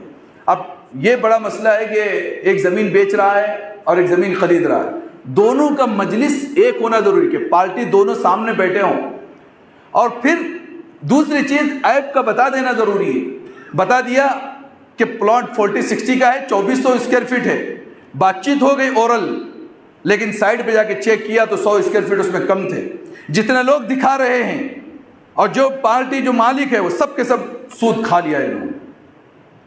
یہ بہت اہم مسائل ہے۔ پھر وہی گندا پیسہ ہم اپنی بیوی اور بچوں کو کھلا رہے ہیں اور ادھر آ کے بڑی لمبی نمازیں پڑھ رہے ہیں، حج میں جا کے جو ہے آرام کر رہے ہیں اور سوچ رہے ہیں کہ ہمارے تو ہر سال عمرہ بھی ہو رہا ہے اور میرے بچوں کی اچھی زندگیاں گزر رہی ہیں، میں تو حلال دھندا، یہ حلال دھندا نہیں ہوتا۔ ٹھیک ہے، آگے بڑھیں۔ ہاں، آج کل کے نئے جو حالات ہیں، جیسے فون پر بات ہو رہی ہے، انٹرنیٹ پہ ہو رہی ہے، یا سیکریٹ کوڈ سے اگر کوئی بات ہو رہی ہے اور وہ میچ ہو رہا ہے تو پھر مجلس ایک مانی جائے گی. یہ ایک مسئلہ ہے. مال مرہون، دوسرا مسئلہ مال مرہون، جس نے پیسے کے عوض کسی کے پاس کوئی چیز رکھی ہے اس کو استعمال کی گنجائش نہیں ہے. ہمارے بہت سارے لوگ آٹو چلانے والے لوگ بھی ہیں. اب یہ ہوا کہ کسی کو 50,000 روپے چاہیے تھی، اس نے کہا کہ سیکیورٹی کے طور پہ کیا دیں گے، یہ آٹو آپ رکھ کے لو. آٹو رکھ سکتا ہے 50,000 روپے کی ادائیگی تک، آٹو چلا نہیں سکتا. بائک لے لیا کسی نے، 10,000 روپے ضرورت تھی، سیکیورٹی کے طور پہ بائک دے دی. جس نے وہ 10,000 روپے دیے ہیں وہ بائک چلا نہیں سکتا. بائک جتنا چلائے گا اتنا سود میں داخل ہوگا. مال مرہون کے استعمال کی اجازت نہیں ہے، ورنہ پھر اس کا پلس کرایہ دینا پڑے گا. اس لیے 10,000 روپے میں میں نے گاڑی دے دی کسی کو، میں ریٹرن جب 10,000 کروں گا میری گاڑی تو مل جائے گی. میں نے پیسہ لیا اور دیا، لیکن جو وہ 10,000 کلومیٹر ایک مہینے میں اگر چلایا، اس کے ٹائر خراب ہو گئے، اس کا انجن آئل خراب ہو گیا، وہ گاڑی جو ہے وہ استعمال میں ہو گئی، جس کی وجہ سے میرا لاس ہو گیا. اسلام نے اس کو سود قرار دیا ہے. مال مرہون کو استعمال نہیں کیا جا سکتا. پھر آئے تیسرا مسئلہ جو بہت اہم مسئلہ اور ہماری خواتین میں بڑا عام ہے، اس کو سمجھنے کی ضرورت ہے. گولڈ قسطوں پہ نہیں لیا جا سکتا. کچھ عورتیں کرتی ہیں کہ سنار کو جو ہے 1,000 روپے مہینہ دیتے چلی جاتی ہیں. 12 مہینے میں 12,000 جمع ہو گئے، اس کے بعد جا کے کوئی چیز پرچیز کرتی ہیں. اس میں بھی سود داخل ہوتا ہے، اس لیے کہ وہ جو مال جو وہ دیتا ہے جو سود پر ڈیپینڈ کرتا ہے. اس کو دوسری صورت یہ بھی سمجھ سکتے ہیں، اولڈ گولڈ بیچنا اور نیو گولڈ پرچیز کرنا. ہماری عورتیں کیا کرتی ہیں، سنار کے پاس جاتی ہیں، گلے کا ہار دیتی ہیں، یہ پرانا ہے صاحب یہ لے لو، اور نیا. حرام، نہیں دیا جا سکتا، کیونکہ حضور نے فرمایا حتیٰ تقبضہ، جب تک آپ کے قبضے میں وہ چیز نہیں آتی، لینے والے کی بھی اور دینے والے کی بھی. اب میرے پاس پرانا ہار ہے، 1 تولے کا ہار ہے، میں نے سنار کو دیا. سنار اس کو ویٹ کرنے کے بعد بولے گا یہ 1 تولے کا ہار ہے. میں بولوں گا 1 تولے کے پیسے مجھے دے دو. اب دیکھیں سناروں کی چالاکی میں آپ کو بتا رہا ہوں. اب اگر آپ پیسے مانگو گے تو وہ 75% ہو جائے گا یا 80% ہو جائے گا، یعنی 20% کٹ. 1 لاکھ روپے کا گولڈ ہے تو آپ کو 80 دے گا یا 75,000 روپے دے گا. وہ آپشن میں یہ دیتا ہے کہ اگر آپ نیو گولڈ مجھ سے پرچیز کرتے ہو، نیا سونا مجھ سے خریدتے ہو، میں آپ کی صرف 10% کاٹوں گا. سمجھ رہے ہیں بات کو؟ تو یہ جو 10 سے 15% ایکسٹرا جو مل رہا ہے مجھے، یہ سود مل رہا ہے. اس کے لیے طریقہ صحیح یہ ہے کہ میں اولڈ گولڈ دینے کے بعد اس کے پیسے ہاتھ میں پکڑوں گا. اب مجھے اختیار ہوگا اسی سنار کے پاس لوں یا کہیں اور لوں. آپ اس کو اگر یہ بولیں آپ یہ سونے کی قیمت کریں اور پیسہ مجھے دیں، میرے اختیار میں آپ کی دکان سے لوں گا یا میں بازو والی دکان سے لوں گا. اب سنار کا منہ دیکھیے اس وقت میں کیسا ہوتا ہے. وہ بولتا ہے نہیں صاحب ہم 10% نہیں، ہم 25% کٹ کریں گے. یہ جو لے رہا ہے 15% اور ایکسٹرا، یہ سود لے رہا ہے. ادھر اس کو سود مل رہا ہے، ادھر اس کو سود مل رہا ہے. سمجھ رہے نہیں سمجھ رہے اس کو بھی. دوسرا ٹرانزیکشن کے بارے میں حضور نے فرمایا الذهب بالذهب والفضة بالفضة. گولڈ دے کے گولڈ لینا حرام، چاندی دے کے چاندی لینا حرام. جنس چینج ہونا چاہیے. گولڈ دیا کرنسی کے شکل میں، گولڈ دیا اور کرنسی لی، کرنسی دیا اور گولڈ لیا، یہ چلتا ہے. گولڈ دے کے گولڈ کی پرچیزنگ نہیں چلتی. پیسے دے کے پیسے کی جو ہے میں نے 1 لاکھ دیا اور ریٹرن 1,10,000 لیا، نہیں چلے گا. بات سمجھ رہے نہیں سمجھ رہے؟ یہ اسی پر ڈیپینڈ کرتے ہوئے مال مرہون میں وہ والا بھی حصہ آتا ہے جس میں ہم لیز پہ گھر دیتے ہیں، حرام ہے، سود ہے. یہ میں نے کسی مکان والے کو 5 لاکھ روپے دیے اور میں 3 سال کے لیے مکان مالک بنا اور میں رہ رہا ہوں. وہ 5 لاکھ رکھ کر کے اس کا سود کھا رہا ہوں. پھر جب میں 3 سال کے بعد نکلوں گا وہ گھر پرانا ہو گیا، گھر ڈیمیج ہو گیا ہے اور مکان مالک کو کچھ حاصل نہیں ہوا اور وہ 5 لاکھ روپے پھر مجھے ریٹرن کر دے گا. یہ 1 سائڈ پروفٹ ہے لیزر کے لیے اور جو مکان مالک ہے اس کے لیے لاس ہے. یہ سود میں داخل ہے. کچھ علماء بہانہ نکالتے ہیں صاحب 100 روپے 200 روپے. تو میں کلیئر آپ کو بتا چکا ہوں سود کے معاملے میں، حلال و حرام کے معاملے میں یا تو حلال ہوگا یا تو حرام ہوگا، بیچ کا کوئی راستہ نہیں ہے. لینا ہے یا نہیں ہے یہ فتویٰ حاصل کریں. آپ آگے بڑھیں. اب ایک مسئلہ آتا ہے شیئرز کا. عنوان میں ہمارے ساتھیوں نے لمبی تفصیلات رکھی ہیں. شیئرز بھی رکھا ہے یہاں پر، بانڈز بھی رکھے ہیں اور انشورنس بھی رکھا ہے. تو ایک ایک مسئلہ ہم سمجھتے چلیں. شیئرز کیا ہوتے ہیں؟ شیئرز کہتے ہیں حصے کو. شیئر کہتے ہیں شراکت کو. شیئرز کا عام زبان کے اندر پارٹنرشپ کو شیئرز کہتے ہیں.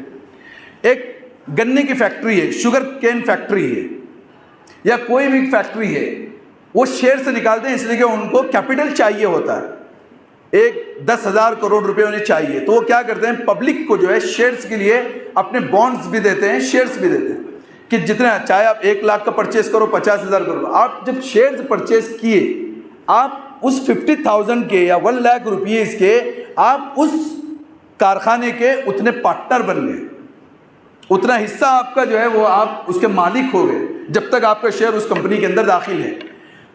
پہلا مسئلہ تو یہ سمجھے کہ جو کمپنیاں حلال کاروبار کرتی ہیں آپ اس کے شیئر پرچیز کر سکتے ہیں, حرام کمپنیوں کے شیئر پرچیز نہیں کیے جا سکتے. مثال کے طور پر کنگ فشر شراب بنانے کی کمپنی ہے, شراب بنانے کی کمپنی کے اندر آپ جو ہے آپ اپنا پیسہ یوز نہیں کر سکتے, شیئر پرچیز نہیں کر سکتے, اس لیے کہ ٹوٹل حرام سے نکلنے والی آمدنی بھی حرام, تو شیئرز حرام ہو گئے. حلال کمپنی حلال پروڈکٹ کے اوپر آپ اپنا پیسہ لگا سکتے ہیں. اب وہ ہے کہ کوئی بھی کمپنی آپ کو انڈیا میں ٹوٹل حلال کے اوپر ملے گی نہیں. پہلا ہمارے لیے نقصان کی بات یہ, جتنی کمپنیز جو بڑی بڑی لانچ ہوئی ہیں وہ ٹوٹل بینک کے اکارڈنگ چلتی ہیں, بینک کے انڈر چلتی ہیں, ہزاروں کروڑ بینک انہیں لون دیتی ہے. اب جب بینک کا لون مجبوری میں اگر انہوں نے بینک لون اٹھایا ہے تو جن لوگوں نے شیئر پرچیز کے ان پر واجب ہے کہ ایئرلی ایک میٹنگ ہوتی ہے, تمام شیئر ہولڈرز کو بلاتے ہیں, کھانا پینا ہوتا ہے اور کمپنی کے اوپر جو ہے کانفرنس میٹنگ ہوتی ہے جس میں ڈسکشن ہوتا ہے. اس ڈسکشن میں شیئر ہولڈر کو یہ بولنا ضروری ہے, صاحب دیکھیے اسلام میں یہ نہیں چلتا ہے, آپ جلدی سے جلدی جو ہے وہ سودی کاروبار جو بینک سے ٹرانزیکشن کو کلوز کریں اور ہمارے شیئرز کو جو ہے وہ بہتر طریقے سے بنا لیں. کم سے کم اس کے خلاف آواز اٹھانا ضروری ہے, نہیں تو بس مل رہا ہے بس مل رہا ہے. اسی وجہ سے بہت سارے لوگ آن لائن جو شیئر مارکیٹنگ کر رہے ہیں انہیں خود پتہ نہیں ہوتا کہ یہ کمپنی کا انویسٹمنٹ کہاں پہ ہے. میں آپ کو ایک بات بتا دوں, انڈیا میں ایک سب سے بڑی کمپنی ویسٹ انڈیا کے نام سے اور ایسٹ انڈیا, 2 کمپنی تھی, ایسٹ انڈیا اور ویسٹ انڈیا, انڈیا میں لانچ ہوئی. ان کا سب سے بڑا یہ یہودیوں کی کمپنیاں ہیں اور دنیا میں حضور کے زمانے میں بھی اور اس سے پہلے بھی اور آج تک بھی اور قیامت کے قریب تک بھی جو سب سے زیادہ سودی کاروبار کرتا ہے وہ یہود ہے, جوز ہے. ایسٹ اور ویسٹ انڈیا کمپنی بھی انہی کی ہے, انڈیا میں سب سے پہلے سود کو انہوں نے لانچ کیا یہاں. تو ایسے سودی کاروبار میں نہیں لگنے چاہیے. کچھ شیئرز ہوتے ہیں جو فیوچر سیل کرتے ہیں, فیوچر سیل, فلاں ہوگا فلاں ہوگا. فیوچر جو ابھی تک کچھ نہیں ہے, ریالٹی میں آن گراؤنڈ کچھ نہیں ہے, آپ فیوچر سیل جو ہے وہ پرچیز نہیں کر سکتے ہیں, یہ بھی جو ہے سود کے اندر داخل ہوگا. اسی طریقے پر آپ دیکھیں انشورنس کا مسئلہ, یہ تھوڑا سمجھنے کی ضرورت ہے. ایک انشورنس وہ ہوتا ہے جس میں انسان مجبور کر دیا جاتا ہے, اور ایک انشورنس یہ ہوتا ہے جو انسان دل کی چاہت سے پرچیز کرتا ہے. 2 انشورنس ہے, سمجھنے کی ضرورت ہے اس کو. انشورنس کیا ہوتا ہے, ایک کمپنی ہے جو بینک کے حکومت ہی کی طرف سے رضاکارانہ طور پر ایک کمپنی ہوتی ہے, انشورنس کمپنی, اور الگ الگ بہت کمپنیاں ہیں. وہ کیا کرتے ہیں, ضمانت لیتے ہیں نقصان کی. اور یہ سب سے پہلی انشورنس کمپنی دنیا میں حضرت عیسیٰ علیہ السلام سے پہلے لانچ ہوئی تھی, جو ہندوستان سے جو تجارتی قافلے جایا کرتے تھے اور یہاں سے مسالے جاتے تھے باہر کے ملکوں میں. تو بعد میں جب کشتی کے جو ہے وہ ڈوب جانے کا اندیشہ ہوتا, لٹیروں کا اندیشہ ہوتا, اس وقت میں سب سے پہلے ایسٹ انڈیا کمپنی کی جو شروعات جو تھی اس وقت میں سودی کاروبار کو جو ہے وہ شروع کر دیا گیا تھا. بہرکیف اب ہندوستان کے اندر میں ایک گاڑی پرچیز کرتا ہوں, ایک بائک پرچیز کرتا ہوں, اس پر کمپلسری ہے کہ آپ جو ہے وہ انشورنس کریں, یہ میری مجبوری ہے. میرا دل نہیں چاہتا کہ میں انشورنس کروں, مگر آپ کو انشورنس کیے بغیر آپ کو نیو بائک نیو کار آپ آن روڈ نہیں لا سکتے ہیں. پہلے آپ کو اس کا ٹیکس بھی پے کرنا پڑے گا, روڈ ٹیکس پے کرنے پڑیں گے, انشورنس پے کرنا پڑے گا. اب میری مجبوری ہے. اچھا, دوسرے طرف نقصان کی تلافی بھی ہے. ایک کار جو ہے وہ 10 لاکھ کی ہے, اس کے اوپر انشورنس لگ رہا ہے 40,000 روپیہ ایئرلی. اگر میں 40,000 بھرتا ہوں, اس کا فائدہ یہ ہے کہ میں نے جا کے کوئی ایکسیڈنٹ کر دیا, میرے کار میں 1-2 لوگ مر بھی گئے, میری گاڑی ڈیمیج ہو گئی, سامنے ایک کار کو میں نے جو ہے ڈیمیج کر دیا, وہ کار ٹوٹی, اس کے 2-3 لوگ مر گئے. اب میری کیپیسٹی, اب کورٹ میں جب کیس چلے گا, کورٹ جج یہ کہے گا کہ آپ جو 6 لوگ جو مرے ہوئے ہیں سب کو 10 لاکھ روپیز 10 لاکھ روپے دو, 60 لاکھ روپے میں نہیں دے سکتا. پلس ہے کہ تمہاری گاڑی تو گئی، سامنے والے کی گاڑی کو آپ بنا کے دیں گے۔ اب اتنا بڑا نقصان بیر میں اکیلا نہیں کر سکتا، اس کو کیا کرتی ہے انشورنس کمپنی لیتی ہے۔ اب میں کیا کروں گا، ایکسیڈنٹ کے بعد میرا ایڈوکیٹ وہ فائل جو ہے پٹ اپ کرے گا انشورنس کمپنی کو، انشورنس کمپنی انتظار کرے گی جج کے فیصلے کا، اس کے بعد 60 لاکھ روپیہ بھی وہ کمپنی پے، جبکہ میری گاڑی ہے 10 لاکھ کی، لیکن 60 لاکھ روپیہ بھی وہ پے کرے گی، میری بھی گاڑی بنا کے دے گی، سامنے والے کی بھی گاڑی بنا کے دے گی۔ یہ میرا فائدہ تو دکھ رہا ہے، کمپنی والے کو نقصان دکھ رہا ہے، ایسا نہیں ہے۔ میں آپ کو بات بتا دوں، انشورنس کمپنی سب سے زیادہ پیسہ کماتی ہے۔ وجہ یہ ہے کہ ہندوستان میں پر ڈے لاکھوں کاریں نکلتی ہیں، ایئرلی کتنی کاریں نکلتی ہوں گی؟ کروڑوں میں کارز اور بائک آن روڈ آ رہی ہیں۔ کروڑوں لوگوں کا 40,000 50,000 لاکھ 2 لاکھ روپے ہر سال کا انشورنس جمع ہونے کے بعد وہ ہزاروں کروڑ روپے میں جاتا ہے، ایکسیڈنٹ 5 10 20 25 ہوتے ہیں، تو اتنا اگر نکل گیا تو وہ 5% بھی نہیں نکلتا، 95% ٹوٹلی پروفٹ کے اندر ہوتی ہے۔ ایک سال گزر گیا، میں نے 40,000 پے کیے تھے، 1 ایئر میری کار کو ہو گیا، میرا انشورنس پالیسی ختم ہو گئی، اب انشورنس کمپنی کی ذمہ داری واپس سے مجھے پھر بھرنا پڑا۔ ہر سال جب تک میرے پاس گاڑی رہے گی، ہر سال مجھے انشورنس پالیسی پرچیز کرنی پڑے گی۔ ایک طرف میری مجبوری ہے، دوسرے طرف بہت بڑے نقصان سے بچنا ہے۔ اس کے لیے فقہ اکیڈمی انڈیا کی طرف سے بھی یہ فیصلہ دیا گیا کہ آپ انشورنس جو کمپنیوں کا مطلب حکومت کی طرف سے دیا گیا ہے، کار بائک وغیرہ کا، آپ پرچیز کر سکتے ہیں۔ دوسرا بہت بڑا اہم مسئلہ ہے ایک پی ایف آئی اور ای ایس آئی کا۔ بہت سارے لوگ ٹیچر ہیں، فلاں ہیں، گورنمنٹ سرونٹ ہے، ریٹائرڈ ہو گئے اور ان کا فنڈ مل گیا 50 لاکھ 1 لاکھ، فوراً حج کو نکل جاتے ہیں، گھر بناتے ہیں اور انتظار کرتے رہتے ہیں وہ پرائیویٹ فنڈ کا۔ اس کی حقیقت میں آپ کو بتانا چاہتا ہوں کہ پرائیویٹ فنڈ کیا ہے۔ کوئی بھی انڈیا کے اندر کوئی بھی کمپنی آپ شروع کرو، کوئی کارخانہ شروع کریں، کوئی فیکٹری لگائیں، کوئی دکان ہی شروع کریں، کمپلسری یہ ہے کہ اس کے جو امپلائیز ہیں اس کی بیمہ پالیسی کرانی پڑتی ہے۔ مثال کے طور پہ ایک میری کمپنی ہے جس میں 10 لوگ میرے یہاں پہ امپلائیز ہیں، کام کرتے ہیں۔ گورنمنٹ کا اصول یہ ہے کہ ان 10 لوگوں کا مجھے پی ایف آئی کٹانا ہے، پرائیویٹ فنڈ انشورنس ہوتا ہے۔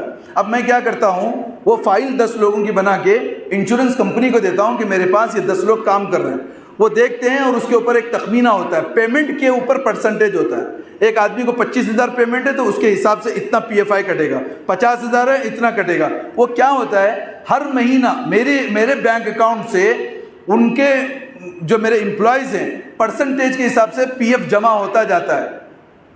جاب 30 سال کی ہو گئی، 50 سال کی ہو گئی۔ اب کیا ہوتا ہے کہ میرے 10 ہو گئے، آپ کی کمپنی کے 50 100 200، ایک کمپنی میں 2 5 ہزار ورکر کام کر رہے ہیں۔ یہ انشورنس کمپنی کیا کرتی ہے، انڈیا بھر کے تمام لوگوں کا پی ایف ان کے پاس جمع ہے۔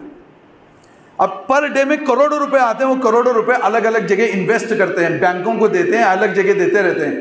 اب جو پیسہ میرے کمپنی کے لوگوں کا 30 سال سے دھیرے دھیرے جمع ہوا، اس کے پرسنٹیج اس میں سود ڈال کر کے اس کو ریٹرن کرتا ہے، اس کو پرائیویٹ فنڈ کہا جاتا ہے۔ آج گورنمنٹ میں ایسا کیوں ہوتا ہے صاحب، میں آپ کو بتا دیتا ہوں۔ گورنمنٹ کوئی پیسہ نہیں دیتی ہے، جو ٹیچر بھی اگر ریٹائر ہو گیا، ڈاکٹر ریٹائر ہو گیا، گورنمنٹ کوئی پیسہ نہیں دیتی۔ گورنمنٹ کیا کرتی ہے، سیلری دیتی ہے۔ ہر مہینہ 1 لاکھ روپے ایک ٹیچر کی سیلری ہے۔ گورنمنٹ کیا کرتی ہے، کہیں یہ بندہ میرے پاس جاب کرتے کرتے مر جائے گا تو مجھے پیسے دینے پڑیں گے۔ ایک ٹیچر مر جائے گا تو 50 لاکھ دینے پڑیں گے۔ گورنمنٹ کا نقصان ہوگا کہ نہیں ہوگا؟ گورنمنٹ کیا کرتی ہے، انشورنس کمپنی کو اڈاپٹ کرتی ہے اور کہتی ہے اتنے، ایک کرناٹک ریاست ہے، اس میں ہمارے 10,000 ٹیچرز ہیں، ان کی یہ سیلری ہے، ان کے اکاؤنٹس کھولتی ہے اور ان کے اکاؤنٹس کے اندر وہ پیمنٹ ڈالا جاتا ہے۔ ان کی سیلری کے پرسنٹیج سے انشورنس کمپنی وہ پیسہ اپنے پاس رکھتی ہے۔ ٹیچر چاہے نہ چاہے پیسہ کٹ کے جو ہے وہ انشورنس کمپنی کو جاتا ہے۔ اب 30 سال سے جو پیسہ ہر مہینے جمع ہوتا گیا، وہ 30 سال سے وہ یوز کر رہے ہیں، اس کا پروفٹ اس کا 50% بھی نہیں ہوتا ہے، جو بعد میں 30 سال کے بعد سود کو ایڈ کر کے ریٹرن کیا جاتا ہے، اس کو پرائیویٹ فنڈ انشورنس کہتے ہیں۔ اس میں بھی 2 صورتیں۔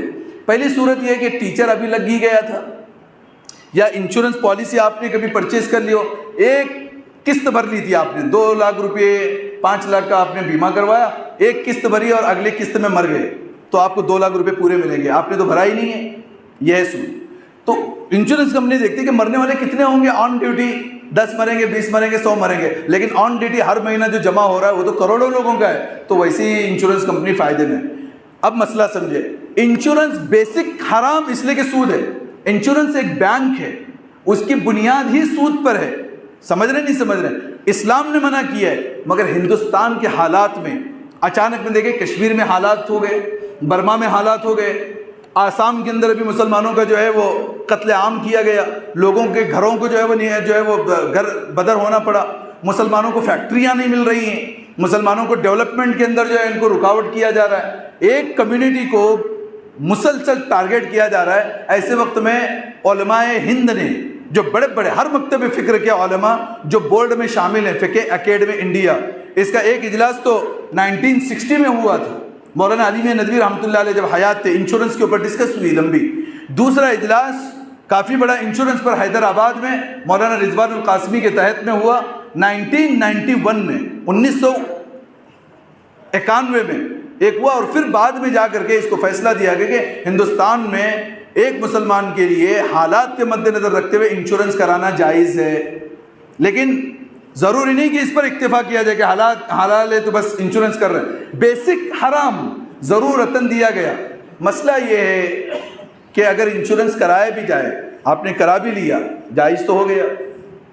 زندگی ہی میں آپ کو کوئی تکلیف نہیں ہوئی، آپ نے 5 لاکھ بھرے تھے اور 25 لاکھ ریٹرن آئے، 5 لاکھ آپ کے ہوں گے، 20 لاکھ روپے بغیر ثواب کی نیت سے غریبوں میں تقسیم کرنا ضروری ہے. وہ آپ کا نہیں ہے پیسے، پورے 25 ہی آپ ہڑپ کر رہے ہیں تو یہ سود کھا رہے ہیں. یہ مسئلہ سمجھ لیں. ضرورتاً آپ نے پالیسی تو پرچیز کر رکھی ہے، ہاں اتنی غریبی آ چکی ہے کہ کھانے کے گھر پہ لالے پڑے ہوئے ہیں. ایسے تو غریبوں کو صدقہ کرنا ہے تو وہ خود ہی غریب ہے، کھا سکتے ہیں. شوہر تھا، انشورنس کروایا اور گھر کے اندر حالات خراب ہے، 2-4 بچے اور بیوی ہے، شوہر مر گیا. اب اس بیوی اور بچوں کے لیے ان کے باپ کا کیا ہوا پالیسی جائز ہوگی. یہ ہو گیا انشورنس کے بارے میں. ایسے انشورنس آپ بھینس کے طبیلے بنا رہے ہیں، بکریاں کر رہے ہیں، اس پر بھی کیونکہ اچانک ایک آفت آئی، پورے بھینس مر گئے، انشورنس کمپنی آپ کو جو ہے اس کا جرمانہ دے گی. تو نقصان کے بچاؤ کے لیے ہندوستان میں کیا جا سکتا ہے. ایک لون ہوتا ہے سبسڈی لون. فقہ اکیڈمی انڈیا کا یہ بھی فیصلہ ہے، سبسڈی لون وہ گورنمنٹ دیتی ہے جبکہ سود بھی لیتی ہے. آپ نے 1 کروڑ کا ایک پروجیکٹ ریڈی کیا، اس پر 30%، 35%، 40% سبسڈی ملی. سبسڈی کیا ہوتی ہے کہ آپ کو 1 کروڑ روپے ایک بینک دیتی ہے، گورنمنٹ نہیں دیتی. گورنمنٹ بینک کو کہتی ہے کہ آپ اس کو لون دو. 1 کروڑ روپیہ ایک بزنس کے لیے لون دیا جاتا ہے اور اس پر سود لیتے رہتی ہے. 2 سال 3 سال کی مدت کے بعد گورنمنٹ دیکھتی ہے کہ یہ فیکٹری برابر چلا رہے ہیں تو جو اس نے وعدہ کیا ہے 30-40% یعنی 30-40 لاکھ روپے وہ بینک کو پے کرتی ہے after 3 years, after 4 years, after 5 years. جو ایگریمنٹ میں وہ اماؤنٹ آنے تک ہمارے جس نے نکالا ہے اس کے آلریڈی 15-20 لاکھ روپے سود میں جا چکے ہوتے ہیں. اس کے باوجود بھی فقہ اکیڈمی کے تمام 24 علماء نے متفقہ فیصلہ یہ کیا کہ سبسڈی لون جائز ہے. سبسڈی لون جائز ہے. کیوں؟ کہ اس میں 10-20 لوگوں کو کاروبار لگ رہا ہے اور لوگوں کی جو ہے وہ ضرورتیں پوری ہو رہی ہیں اور گورنمنٹ کی طرف سے جو ہے سہولت بھی مل رہی ہے. لیکن حقیقت میں یہ بھی جائز نہیں ہے. کسانوں کو لون دیا جا رہا ہے، لون معاف کیا جا رہا ہے، فلاں اس طریقے کی جو سبسڈی دی جائے، سہولت تو ہے مگر حقیقت اگر دل سے اگر پوچھا جائے تو وہ بھی جائز نہیں ہے. ایسی بیٹی پیدا ہونے پر 10,000 روپئے 50,000 روپئے گورنمنٹ اس بچی کے اکاؤنٹ میں رکھتی ہے اور 18 سال کے بعد اس بچی کو جو ہے 20 لاکھ روپئے 15 لاکھ روپئے ملتے ہیں. یہ ٹوٹل سود ہے. بچی 18 سال کے بعد ہونے کے بعد جو پرنسپل اماؤنٹ ہے 50,000 روپئے اگر گورنمنٹ نے دیا تو 50,000 اس بچی کے ہوں گے، بقیہ جو پیسہ ملا ہے 10-20 لاکھ یہ ٹوٹل سود میں ہوگا. اگر ایسی نہتی بچی ہے جس کے گھر کے حالات اتنے ابتر ہیں تو وہ اتنا استعمال کر سکتی ہے سود، بقیہ سود کو جو ہے وہ تقسیم کرنا پڑے گا، پورے پیسے اس کے نہیں ہوں گے. ایسے ہی بینک کی نوکری ہو، انشورنس کمپنیز کی نوکری ہو، سنستھا کی نوکریاں ہو، سب حرام. بینک کے بارے میں جیسے شروع میں ہم نے حدیث پڑھی کہ بینک کے کسی بھی اینگل سے مدد کرنے والا، اس پہ ہیلپ کرنے والا، اس کا کرایہ کھانے والا، اس کا گواہ بننے والا، کسی بھی اینگل سے بینک کو جو اسلامی بینک نہیں ہے وہ سودی بینک ہے، سودی بینک کا سپورٹ کرنا گناہ کے اندر جو ملوث ہوگا. اس کے لیے جو بینک کے اندر جو جاب کر رہے ہیں وہ حرام جاب ہے. ان کے گھر پہ نہ کھانا چاہیے، نہ ان کا پینا چاہیے، ان کا لباس، ان کی ہر چیز حرام ہے. اب بہت سارے لوگ بینک میں اگر گورنمنٹ جاب ہے تو پھٹاک سے اٹھا کے پہلے بیٹی دیتے ہیں، اتنے خوش جو ہے وہ نہ رہیں کہ آپ نے تو حلال اپنی بیٹی کو 20 سال کھلایا، اگلی زندگی جہنم کے لیے بیٹی کو جو ہے وہ دے دیا. اس سے احتیاط بھی کریں. ایک اہم مسئلہ جاب کا ہے. مثال کے طور پہ میں کسی کمپنی میں جاب ہولڈر ہوں, میں جاب کرتا ہوں. 8 گھنٹے کی جاب پر میرے کو کمپنی 1 مہینے میں 50,000 روپے پیمنٹ کرتی ہے, لیکن میں کیا کرتا ہوں, 1 گھنٹہ نکل کر کے چائے پینے کے لیے چلا جاتا ہوں. پھر میرا کوئی مہمان آیا, اس کے ساتھ میں نکل جاتا ہوں. بہت سارے لوگ, میں اچھے حاجیوں کو جانتا ہوں, پاجی اور نمازیوں کو جانتا ہوں, جو گورنمنٹ جاب ہولڈر ہیں, PWDs میں کام کرتے ہیں, جگہ جگہ انجینئر ہیں, مگر وہ صرف سائن لگا کے نکل جاتے ہیں, شام تک آتے ہی نہیں, اور برابر تنخواہیں لے رہے ہیں. یہ تنخواہ حرام ہے, اس لیے کہ وہ ٹائم نہیں دیا اور وداؤٹ ٹائم پیسے لے رہے ہیں. ایسی ہی صرف وہاں ہی نہیں, ہمارے مدارس کی بھی حالت ہوتے جا رہی ہے. بولنا حقیقت, میں اگر کسی مدرسے کا محتمم ہوں اور مدرسے سے میں تنخواہ لیتا ہوں 20,000 روپے مہینہ, اور مہینہ پر مدرسہ بھی میں نے دیکھا نہیں, میں گھوم رہا ہوں, میں میرے کام کر رہا ہوں, میں میرے دین کے کام میں لگا ہوں, دنیا کے کام میں, برابر 20,000 روپیہ میرے بیوی بچے کھا رہے ہیں, حرام. اس لیے کہ تمہیں تنخواہ مدرسہ کتاب پڑھانے کے دیتا ہے, تم کہاں پڑھا رہے ہو, تم تو گھوم رہے ہو. سمجھ رہے نہیں سمجھ رہے؟ تو وہ جو شروع میں جو میں نے حدیث پڑھی کہ ڈائریکٹ نہ صحیح انڈائریکٹ انسان سود سے بچا ہوا, یہ بھی سب سودی کاروبار میں ہے.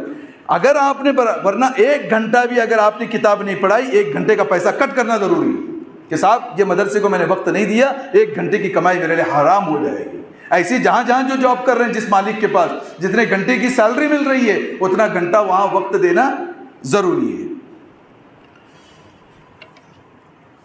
ایسے ہی ایسا بزنس جو حرام ہے, شراب کا بزنس حرام. حضور نے فرمایا کل مسکرن حرام, ہر نشہ والی چیز حرام ہے. اسی طریقے پہ اگر کسی کی دکان ہے جس میں چاول بیچ رہا ہے, گیہوں بیچ رہا ہے, مگر اسٹار پاکٹ گٹکے بھی اس میں رکھے ہیں, سگریٹ بھی رکھے, حرام. جس چیز سے نشہ ہے اس کا بزنس حرام, اور جو حرام کا استعمال کرنا وعیدوں میں اسی طریقے کے داخل ہے. بہت سارے لوگ بولتے ہیں کہ نہیں تم 10 حلال بیچ رہے ہو, 2 حرام بیچنے سے کیا ہوگا. نہیں, حضور صلی اللہ علیہ وسلم کی روایت سنیں. حضور صلی اللہ علیہ وسلم نے فرمایا کہ ہر وہ تجارت جس میں انسان اپنی لاگت لگا کے تجارت کر رہا ہے, فَفِيهِ دِرْهَمٌ حَرَامٌ, 1 روپیہ بھی اس میں حرام کا ہوگا, لَمْ يَقْبَلِ اللَّهُ صَلَاتَهُمَا مَا دَامَ عَلَيْهِ, جب تک وہ 1 روپیے کی چیز اس کے پاس میں ہے تب تک اس کی کوئی نماز قبول نہیں ہوگی. اس کے لیے نشے کی چیز, پان کی دکان لگانا اسلام میں درست نہیں, پان بیچ سکتا ہے, گٹکا تمباکو سگریٹ بیڑی کھانا بھی حرام, بیچنا بھی حرام. لیکن ہمارے یہاں پہ راستہ نہیں. ابھی میں کھاتا ہوں, مفتی صاحب ہوں مثال کے طور پہ, میں بولوں گا حرام نہیں, تھوڑا مکروہ ہے. اسلام میں مکروہ وکروہ نہیں, چور دروازے بند. یہ فتویٰ پوچھو کھاؤں یا نہ کھاؤں, ہاں مکروہ وکروہ کچھ نہیں. نشہ آتا ہے نہیں آتا ہے, کسی کو کھلاؤ جو نہیں کھاتا گر جائے گا چکر آگے. کھا کے عادی ہے, شراب پیتا ہے, جو ایک انسان کو, نئے آدمی کو شراب پلاؤ وہ صبح تک اٹھے گا ہی نہیں, جہیں پڑا ہوا رہے گا. جو پی کے عادی ہوتا ہے اس کو بہت دیر کے بعد نشہ آتا ہے, مگر جو نشہ آتا ہے وہ حرام ہے. ٹھیک ہے. اب اس کے بعد 12 تنظیمیں, چٹی لینا دینا. ہمارے عورتوں میں ہمارے مردوں میں ایک عادت سی پڑی ہوئی, چٹی کا بیپار. دیکھیے چٹی کے 2-3 شکلیں ہیں, ایک ہی شکل حلال ہے جس کو میں بیان کر دوں. اگر ہم 10 ممبر ہیں اور سب لوگوں نے 1000 روپے جمع کیا, آپ قرآن اندازی کر سکتے ہو پہلے کن کو دیا جائے, لیکن 1 روپیہ ایکسٹرا نہیں, 1 روپیہ کمی نہیں. 10,000 جمع ہو گئے, آج 10,000 ان کو ملیں گے, اگلے مہینے ان کو ملیں گے, یہ درست ہے. لیکن یوں کہ پہلی چٹھی, 1 چٹھی دینا پڑے گا. اگر میں 12 چٹھی بھرتا ہوں تو مجھے 11 چٹھی کا پیسہ ملے گا, اور 1 چٹھی جمع کرنے والا لیتا ہے, حرام, سود. میں اس کی فیس لیتا ہوں, 200 روپے 250 روپے کاٹتا ہوں, حرام, نہیں کاٹ سکتے. سمجھ رہے نہیں سمجھ رہے؟ اب گلی عورتیں یہی دھندا کر رہی ہیں, 5-10 عورتیں جمع ہوتی ہیں اور اس طریقے کے کاروبار کر رہی ہیں, اور گھر میں وہی پکا کے کھا رہے ہیں جو اسلام نے حرام قرار دیا ہے. اور بھی بہت سارے مسائل ہیں, اس کو وقت کی نداقت کی وجہ سے کم کرتے ہوئے آخر میں ایک چیز بتاتا ہوں کہ اس کے, ٹھیک ہے صاحب آپ نے بہت بتا دیا یہ حرام, اس کو ختم کرنے کی تدبیر کیا ہے؟ 1-2 منٹ میں ہم اس کو سنیں. ختم کرنے کی تدبیر, پہلی تدبیر جو میرے سمجھ میں آتی ہے, قرض حسنہ دینا شروع کرے, جو صحابہ کے دور میں تھا. قرض حسنہ, ایک دوسرے کو ضرورت ہے, کسی کو 50,000 روپے مہینے 2 مہینے کے لیے اللہ نے مجھے دیا ہے تو میں دوں, اللہ نے آپ کو دیا تو آپ دو. ایک دوسرے کو جب قرض دینے کا معاملہ شروع ہوگا, انشاءاللہ لوگ بینک لون سے جو ہے وہ بچنا شروع ہو جائیں گے. ٹھیک ہے, ایک چیز.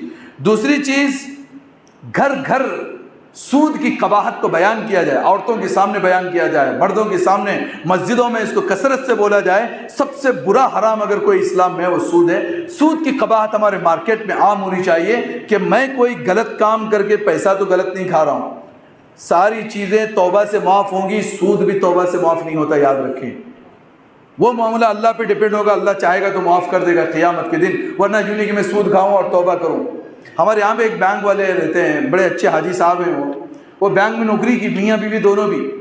ان کی پوری لائف کی سٹوری انہوں نے مجھے ایسا بتائی کہ دونوں میاں بیوی کو جو پیسے آتے تھے وہ بینک کے سیونگ اکاؤنٹ میں استعمال کرنا درست نہیں ہے ایک حساب سے برابر، کیونکہ حساب بندہ نہیں رکھتا ہے۔ آپ کرنٹ اکاؤنٹ اوپن کر سکتے ہیں، کرنٹ کے اندر آپ کو 10 سال بھی پیسہ رکھو تو پیسہ بڑھ کے نہیں ملے گا، الٹا چارجز فیس آپ کے کٹ ہوتے ہیں۔ سیونگز میں اگر آپ نے 1000 روپے بھی رکھا ہے تو ہر مہینہ اس میں ایڈ ہوتے ہیں، تو برابر پاس بک کی انٹری چیک کر کے جتنا سود اس میں ایڈ ہوا ہے وہ سود واجب التصدق، صدقہ کرنا واجب ہے۔ غلطی سے بس آپ برسوں سے جو ہے وہ اکاؤنٹ سنبھال رہے ہیں، پیسے نکال رہے ہیں، ڈال رہے ہیں، کبھی سود دیکھا نہیں، کتنا سود کھایا ہوگا، واپس سے پورا پاس بک کو جو ہے انٹری کروائیں اور چیک کرائیں، اور بہتر ہے کہ سیونگ اکاؤنٹ کو کلوز کرائیں۔ کریڈٹ کارڈ حرام ہے۔ کریڈٹ کارڈ جو ہوتا ہے، کریڈٹ کارڈ کیا ہوتا ہے؟ بہت سارے لوگ بولیں گے، بینک والے بولیں گے، دیکھیے ایک مہینے میں اگر آپ نے 1 لاکھ روپیہ اگر کریڈٹ کارڈ سے نکالا ہے اور 29 دن میں 30 دن میں آپ نے بھر دیا تو کوئی آپ کو انٹرسٹ نہیں لگے گا، تو حلال۔ کچھ علماء کہتے ہیں حلال نہیں، ان علماء کا مسئلہ غلط ہے۔ میں آپ کو بات بتا دوں، کریڈٹ کارڈ حرام، وجہ کیا ہے؟ سود حرام۔ پہلے بینک جو کھڑی ہے وہ سود پہ کھڑی ہے، اور سودی کاروبار کرنے والا کبھی حلال کام نہیں کر سکتا۔ کریڈٹ کارڈ آپ کو اس لیے دیا جا رہا ہے، جیسے مسجد میں بیٹھے ہوئے 200-300 لوگ ہیں، ایک بینک نے 300 کارڈ تقسیم کر دیے اور کہا کہ 1 مہینے تک 1 لاکھ روپے آپ یوز کرو۔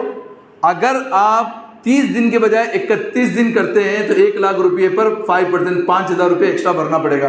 اب آپ غور کرو، ہر ایک کی جیب میں کریڈٹ کارڈ ہوگا، ایک بار کیا آپ نے، 2 بار احتیاط کیا، تیسرے بار آپ مس ہو ہی جاتے ہیں اور آپ کو 5000 روپے ڈیبٹ ہو جاتا ہے آپ کے اکاؤنٹ سے، وہ سود، تو سود کھا لیا۔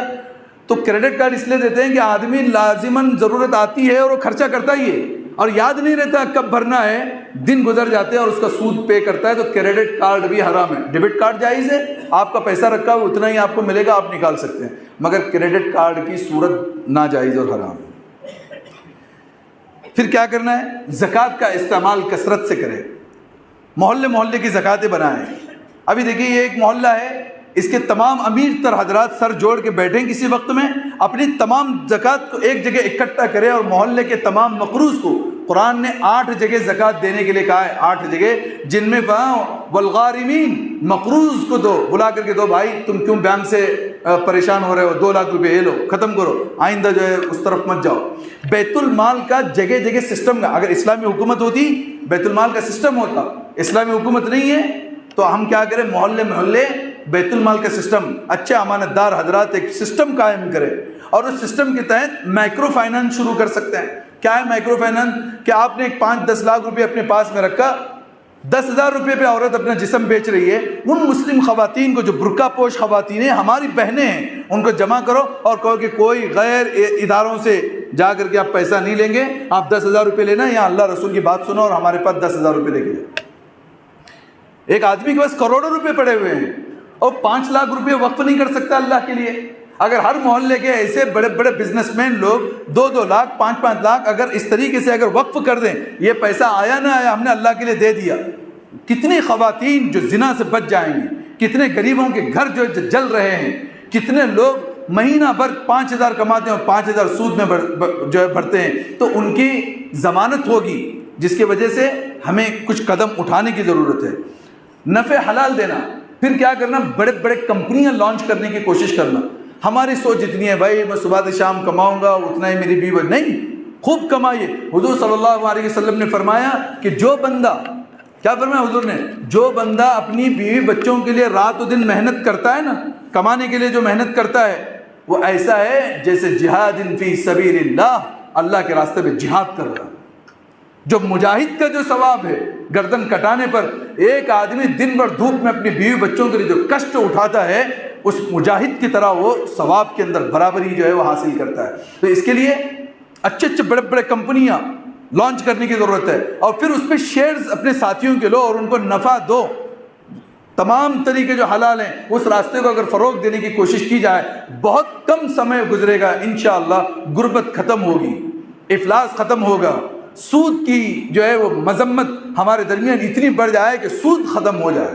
تو ہر گھر آزاد ہوگا۔ شادیوں اور جہیز کی لعنتوں کو ختم کریں۔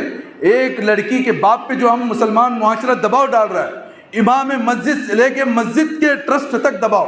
میں جب تک 2000 نہیں لیتا میں نکاح نہیں پڑھاتا۔ کیا گناہ کیا بھائی اس باپ نے اپنی بیٹی کو پیدا کر کے؟ کیا میں بغیر پیسہ لیے میں نکاح نہیں پڑھا سکتا؟ جبکہ میں بیان کر رہا ہوں کہ نکاح بہت بڑی عبادت ہے، مگر جیب گرم ہوتا ہے تب نکاح پڑھاتا ہوں، یہ کیا ہے؟ مسجد والے کہتے ہیں جب تک مسجد کی رسید کٹے گی نہیں محلے میں کوئی نکاح نہیں ہوگا۔ مسجد کا چندہ ویسے بھی کیا جا سکتا ہے، ایک غریب باپ کی جیب سے پیسہ نکالنے کی کیا ضرورت ہے؟ اللہ کا گھر ہے، چٹائیاں پھٹ جانے دیجئے، مگر کسی کے جیب کو تو مت پھاڑیے آپ۔ ہر ایک جب ظالم بنے گا اس دور میں تو لازماً وہ انسان ایک شادی کرنے کے لیے، ایک نکاح اپنی بیٹی کا کرانے کے لیے ہزاروں بینک پر دھکے لگا کے، چوکٹوں پر، دہلیز پہ ماتھے ٹکا کے سود لائے گا، اور سود کے ذریعے سے وہی رقم امام کو بھی دے گا، وہی رقم مسجد کو بھی دے گا جو سود سے ہمارے مسجدوں میں داخل ہو چکی۔ احتیاط کرنے کی ضرورت ہے۔ یہ چند رفائی کام اگر ہم چالو کریں تو اللہ کی ذات سے امید ہے انشاءاللہ معاشرہ تبدیل ہوگا۔ اور آخری مسئلہ، کچھ لوگ بولتے ہیں سود کی رقم مسجد کا ٹوائلٹ بناؤ، مسجد کا واش روم بناؤ۔ قسم اللہ کی سود حرام ہے، اور سود کا کوئی نفع اٹھانا جائز نہیں ہے۔ آپ کوئی جو ہے اس طریقے کے کام مسجد مدرسوں میں نہیں لگا سکتے۔ جہاں اللہ کے دین کو سمجھنے کے لیے بچے آتے ہو، یہاں بڑے سے بڑا مالدار آ کے جو ہے وہ ضرورت کو جو ہے حاصل کرتا ہے، وضو کرتا ہے، تو گویا سود کھا رہا ہے، درست نہیں۔ آپ غریب لوگوں کو تقسیم کیجئے جن پر حرام حلال ہو چکا ہے، گھر میں کھانے کے لیے کچھ نہیں ہے، ایسے انسان کو دے دے۔ مسجدوں میں اور ادھر ادھر نہیں لگایا جا سکتا۔ اللہ تعالیٰ سے دعا ہے اللہ رب العزت ہم سب کو اور پورے امت مسلمہ کو سود خوری سے حفاظت فرمائے۔ وآخر دعوانا الحمدللہ رب العالمین۔